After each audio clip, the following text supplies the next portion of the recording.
Hello guys, this is going to be a quick guide for Game of Thrones Kingsroad. So basically you want to progress the story and the side quests and the bounties and all that stuff until you become stuck, until the game tells you that you have lower momentum than is the minimum momentum. And at that point there are three things you want to do. The first thing you want to do is come and clear these fortresses. These give not only little bits of gear, but they also give jewelry polish. Now, jewelry polish is a bottleneck for making jewelry, and you're going to want to make as much jewelry as you can so that you can enhance your jewelry. You can also buy jewelry polish from your crafting, your jeweler. So, the next thing you want to do is come and do these Echoes of the Past. These give silver, and you need silver as well as gemstones to create jewelry.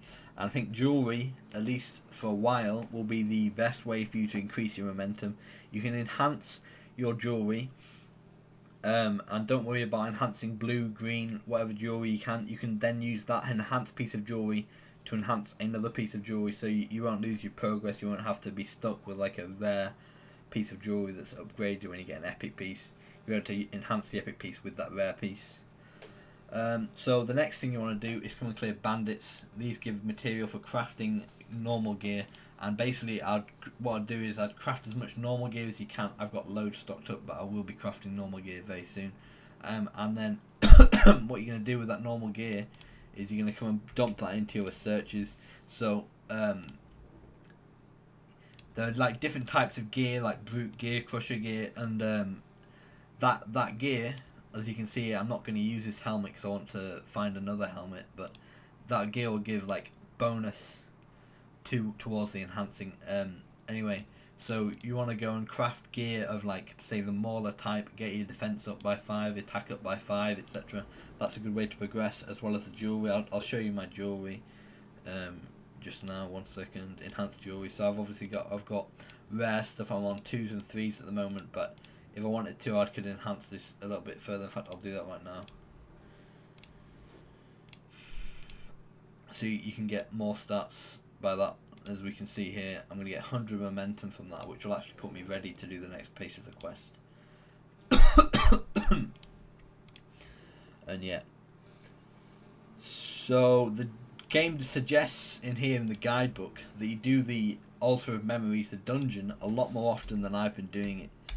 So I think the dungeon is actually not that worth it really. If you look at what you can get for 25, you're going to get 1 piece of gear. I think you get 1 piece of gear, it might be 2, but I think it's pretty much 1 piece of gear. It can be legendary, it can be epic, you can wish for a better epic.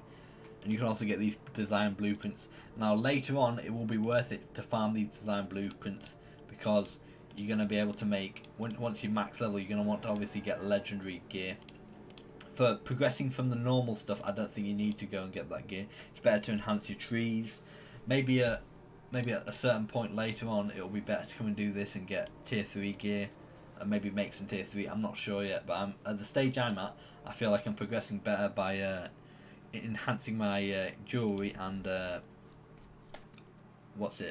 researching stuff.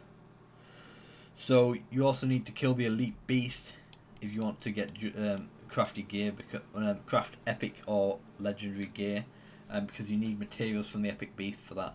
You'll get like a side quest and you come over here and you'll get it, but I personally don't think either of them are worth it right now. So that's basically how to spend your stamina. So another thing you have is if we come over here, you have expeditions. So you can get quite good rewards. I got some artifact stuff from it recently. One of my workers is actually good at expeditions, so when you hire workers, you're going to look for good expedition workers. I'm going to start using these rare and green quality expeditions once I have a full set of proper expedition workers, because that'll be better. So yeah, and you can get guaranteed legendary artifact while, so you'll actually be able to get quite a lot of power from expeditions. You want to keep these running every day. Let's see, how long have I got left running on this one? 1 hour. So I'll send my guys again in an hour. I think you probably get 2 off in a day. It takes 8 hours each time, so you could get 3, but you realistically get 2. So another thing you can do with your keep or whatever is you can do production. I have my guy here who's going to give me some brown coal. Great, I'll reassign him for 6 hours. There we go, 450 copper, it's worth it. Oh, I've used up his shit, so I'll have to send this guy instead. Yeah, I've been kind of frugal in hiring my workers because I want good workers, and I don't want this shit. Some of the stuff they produce is just terrible. So you can recruit again, but it costs this, and you can basically see 6 workers every day. So hopefully, as the game progresses, as the days go on, I'll get a better set of workers. So the highest quality worker I've seen is green, and you get the stats here, artifact expedition ability, so you can obviously get higher. This is the lowest one. This is the lowest skill that they have, right? So you won't see it as equal to the other ones. Production and trading is. I honestly don't bother with trading. I'll show you trading, but I don't think it's worth it. You can like exchange shit for money. It's basically a way to make copper, so I guess if you wanted to, you could go out in the world and gather a load of shit, and then you'd be able to sell it.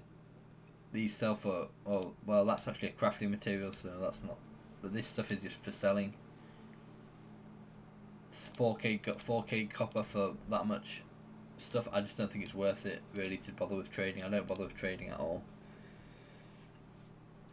In terms of what to gather, I'm going to put a list of what I am saving in my inventory from gathering. There's also one thing I recommend you don't save, because you're gonna have. I've upgraded my inventory I think twice, and I've got the premium inventory whatever, 20 slots. So I've got 65 slots. As you can see, I'm still running out. I've got loads of shit in here, stuff that I probably don't need. No, actually, most of this stuff I do need. All this artifact stuff. These herb teas are good. Yeah, your inventory gets full up a load of stuff. There are also another option you can do is buy stuff from the herbalist and the blacksmith. Although I don't recommend doing that. Maybe buy from the blacksmith in the Dreadfort. He sells jewelry. That's maybe worth it. But other than that, I don't think that they're very worth it. Sometimes there'll be little scrolls on the map, and you can pick those up. I've actually done all of my scrolls.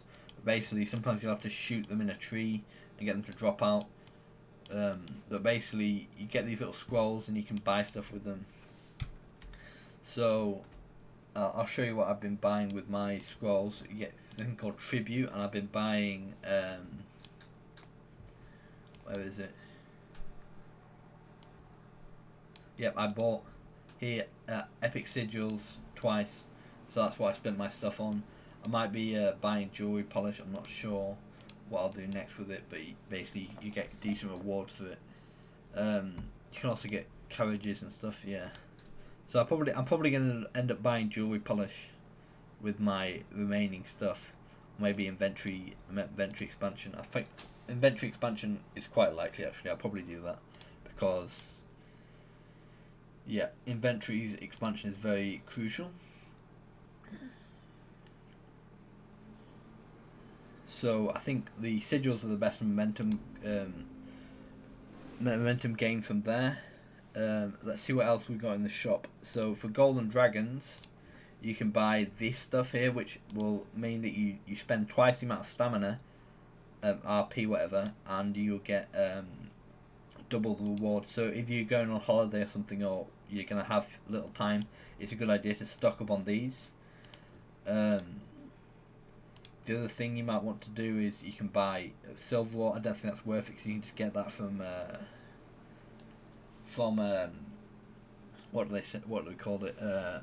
Echoes of the Past.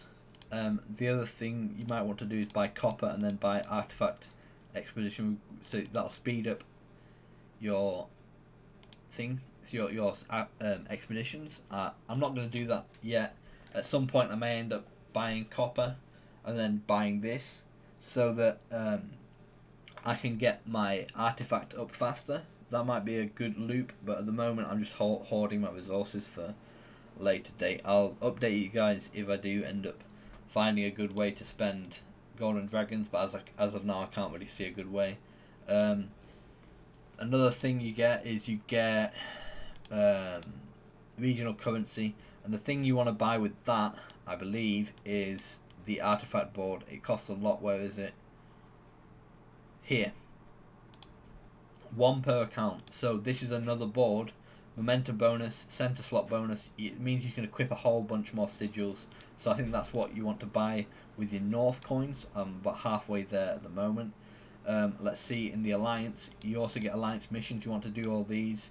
The best one is the Bandit Camp, because I'm just spamming Bandit clears, so I'm getting the maximum rewards. I've got the maximum. Obviously, you can pick a variety of quests. So, for example, you could pick to defeat normal enemies instead of elite enemies 50 times, or 10 times, or 20 times, and you'll get less. But you have a limited number of personal missions available. So, always pick the maximum one that if you have the time for it, and you'll be able to get the maximum rewards. Let's see what we can get from the shop here. Alliance shop. So you get some for donating. You can buy jewelry polish. That's pretty nice. I may end up doing that later on, especially once I've got my jeweler leveled up. I forgot to mention that the more you craft jewelry, the higher level your jeweler gets, the higher chances you get of getting epic gear, epic jewelry from him. So that's worth it. So the thing I'm saving up for right now is the board here, the sigil board, because equipping more sigils will be just flat more momentum increases. So yeah, that about concludes the guide for now. Yep. Thanks for watching.